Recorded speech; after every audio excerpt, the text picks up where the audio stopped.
Olá, alunos do quarto ano, tudo bem com vocês? Eu sou a professora Giliane e nós vamos para a nossa aula de número 23 de História. Na nossa aula de hoje, a gente vai aprender um pouquinho mais sobre a formação do povo brasileiro. Então, os nossos objetivos da nossa aula são reconhecer os fatores históricos como resultado da ação humana através dos tempos e também dos diferentes espaços, bem como perceber as mudanças e permanências que formam o sujeito histórico e que contribuem para a formação da cultura do nosso povo, do povo brasileiro. Também é importante identificar, os lugares de vivência e as suas histórias familiares da comunidade, os elementos de distintas culturas indígenas, afro-brasileiras e também de outras regiões do país, latino-americanas e europeias, asiáticas. Então, para início de conversa, você já reparou nos seus colegas, nas pessoas que estão à sua volta, ou até mesmo nas ruas, a cor da pele, o formato dos olhos, os cabelos, o nariz, até o modo da gente falar? Todos nós somos brasileiros, nós falamos a mesma língua, porém nós somos diferentes, certo? Na maneira que a gente se expressa muitas vezes, na forma com que a gente se veste, as características físicas, certo? Então nós somos todos iguais, mas ao mesmo tempo nós somos também diferentes. O povo brasileiro, ele foi formado através dos séculos por pessoas de diferentes origens. O que significa isso, Significa que tem descendentes, nós, somos resultados dos índios, descendentes de índios, dos africanos, dos europeus e também dos asiáticos, Então nós somos essa miscigenação toda de pessoas, de etnias, de costumes. A cara do Brasil. Para que houvesse o que somos hoje, brasileiros, ao longo do tempo, a nossa cultura, até então permanente indígena, porque aqui já viviam os índios, foi se misturando, no caso, com os outros povos que foram chegando às nossas terras, que era uma questão dos portugueses, dos europeus. Esse processo nós chamamos de miscigenação, que seria uma forma de mistura, certo? Miscigenação é a mistura dos povos de diferentes etnias, como, por exemplo, a junção de um europeu e de uma indígena, ou de um africano, ou africana, com uma indígena, um europeu e um africano. Então ali eu sei que vai ter um casal que vai se misturar essas etnias e vai vir outra pessoa, certo? A partir dessa miscigenação, dessa mistura entre os povos. Atualmente, o povo brasileiro ele é formado por diversas etnias.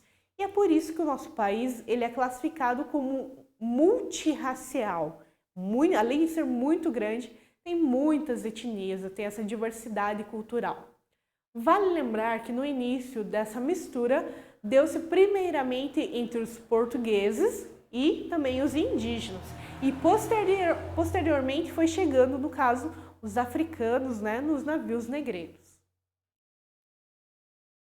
Então, os índios, são os habitantes originários aqui do Brasil. Ainda quando o nosso território não tinha esse nome de Brasil, no caso, na época ali de 1500 e até mesmo antes, já existiam os milhares de indígenas de diferentes etnias, que ocupavam também os diferentes espaços do território brasileiro. Eles viviam em grandes comunidades que se chamavam de tribos e até hoje são conhecidas como tribos indígenas. E mantinham um sistema de sobrevivência baseado na natureza, que fornece os alimentos, a questão da caça, da pesca, a colheita dos alimentos. Então, esse é um modo de sobrevivência dos indígenas e até hoje muita coisa ainda permanece. Em um segundo momento, a gente vai ter a chegada dos portugueses, lá em 1500, com a vinda, a vida dos indígenas, no caso, ela foi totalmente duramente mudado. E com o passar, no caso dos anos, os portugueses eles se instalaram nas nossas terras e o número de indígenas, no caso, ele foi drasticamente reduzido. O que acontecia nesse momento? Os portugueses, às vezes, queriam dominar os indígenas, é claro, não se submetiam, né, às pressões portuguesas e acabava tendo um conflito, né? Então, nesse caso, os indígenas acabavam morrendo em grande escala. Como já vimos, né, numa aula anterior, essa questão da chegada, ela não foi pacífica, né? Então, os índios não aceitaram bem assim os portugueses. Então, sempre existia conflito. Porém, né, essa mistura de índios e portugueses é que deu a primeira formação do povo brasileiro. E também, né, uma outra etnia é a questão dos africanos, né? Através do processo de escravidão, os povos africanos eles chegavam aqui no Brasil, com o intuito de usar a mão de obra braçal, no caso, em campos de plantações de cana-de-açúcar, e também, né, na questão do café. Eles chegaram nesses navios negreiros para ajudar, no caso, na plantação e também na colheita desse material. Os africanos, além deles contribuir para a miscigenação da cultura brasileira, eles também trouxeram diversos costumes e também hábitos diferentes dos indígenas, tá? Que inclusive eles fazem parte da nossa vida até hoje, que é a questão da alimentação, questão do traje, do credo, né, da religião. Então eles trouxeram diversos artefatos e artigos que contribuíram para a cultura brasileira, no caso, né, se expandir cada vez mais. Então, esses três, no caso, três etnias, dos portugueses, indígenas e também dos africanos, origina, né, o que somos hoje, brasileiros. E nós também temos o resultado de outros imigrantes, como é o caso ali, o exemplo de japoneses e chineses, que são de outros países, né, e também de outros lugares da Europa, como a questão dos espanhóis, que também chegaram aqui na nossa região, da Itália, e podemos citar também os norte-americanos. E é por isso que nós, brasileiros, nós somos tão plurais, porque a gente tem uma gama, tem muitos povos que tinham interesse nas nossas terras e foram ficando por aqui, além de manter os costumes deles, também foram criando outros costumes. E eu trago para vocês aqui uma mistura bem bacana, que seria do mamelucos ou caboclos, que foram os primeiros mestiços aqui do Brasil. No caso, os primeiros mestiços brasileiros, eles nasceram das uniões entre os indígenas e entre os portugueses, como eu já tinha falado anteriormente. Em regras, as mulheres eram indígenas e os homens, né, que eram homens brancos portugueses. Para referir-se, no caso, aos filhos, né, dessas uniões entre os portugueses, eles empregavam a palavra mameluco, enquanto os indígenas eles adotaram o mesmo significado, só que com uma palavra diferente, que seria o caboclo, certo?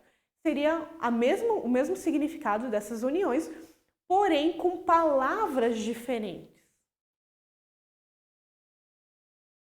Nós vamos ter também a questão dos mulatos. Esses que seriam filhos gerados entre os negros africanos e os brancos, no caso, ou vice-versa. Poderia também ser uma negra africana e também, digamos, alguém que seria portuguesa, alguma mulher europeia. Nós temos os cafusos, que é a relação entre os negros africanos e os índios. Nós vamos ter também o povo mestiço, né? Esses possuem as características idênticas ao do povo brasileiro, já que eles não se misturam entre imigrantes, né? Como se misturam, com os imigrantes, com a questão dos italianos, dos alemães, dos japoneses, libaneses, que também vieram às terras brasileiras. E a família mestiça, vou contar um pouquinho para vocês. Dessas uniões formaram-se famílias onde os mestiços eles foram gerados, os quais formam uma outras famílias, né, unindo as pessoas, no caso, indígenas, brancas, pretas e outros mestiços até mesmo. Essas famílias elas foram aumentando e cada vez crescendo mais o número até tornarem-se, no caso, a maioria das famílias brasileiras.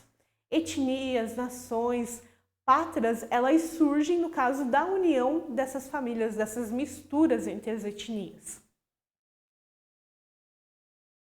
E aos poucos, os brasileiros eles foram descobrindo o seu próprio, né? E criando também a sua própria cultura, a sua identidade e a sua cultura. Antes de nós, nosso país, no caso, nossos pais, nossos avós, bisavós, tataravós, eles fizeram suas histórias nas diferentes regiões, né, brasileiras. E cada família, no caso, ele contribui um pouquinho para as suas ideias, os seus costumes, as suas tradições, deixando o Brasil com a cara do que é hoje, uma identidade nacional brasileira.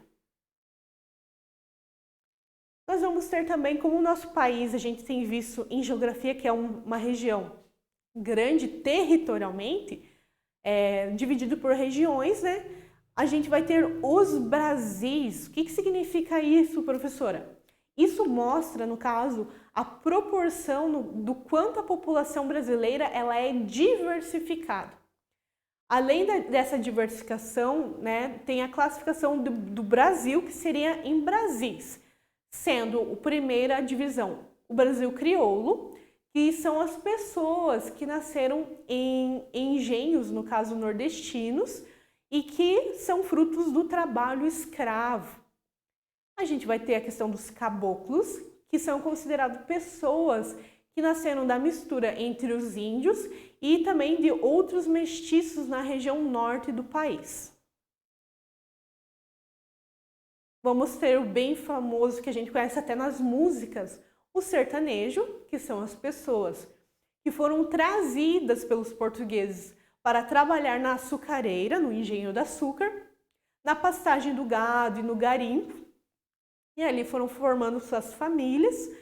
A questão do caipira, que são os homens com bandeiras, no caso, que obrigavam a um grupo de índios a trabalhar no cultivo da mandioca, do feijão, do milho, de tubérculos, entre outros, né, alimentos, né, que eram cultivados na época. Então, os caipiras eram um tipo de chefe dos índios. Nós vamos ter a questão do Brasil sulista, que são as pessoas, no caso, que representam o crescimento paulista na região sul do Brasil.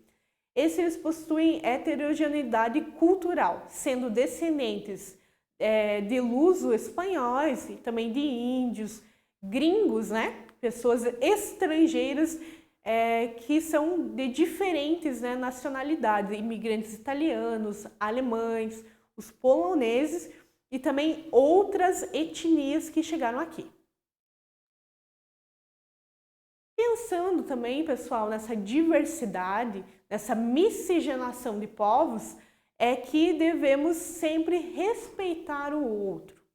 Por mais diferente que possamos ser, sejam em diferenças físicas ou até mesmo diferenças de crenças e também de costumes, nós sempre precisamos ter o quê? O respeito. O respeito ele tem que ser a base de todas as relações, não só familiar, não somente escolar, mas de todas as relações. Além disso, independente das diferenças, todos nós somos seres humanos e temos, no caso, sentimentos, né, sobre o que falam pra gente. Então, a gente tem que manter esse respeito. Eu espero que você tenha realizado algumas anotações sobre essa aula e para fixarmos essa aula, nós vamos para a nossa atividade de hoje. Eu espero que você tenha já em mãos, né, o lápis, a borracha e o seu caderno. Até a próxima aula, pessoal!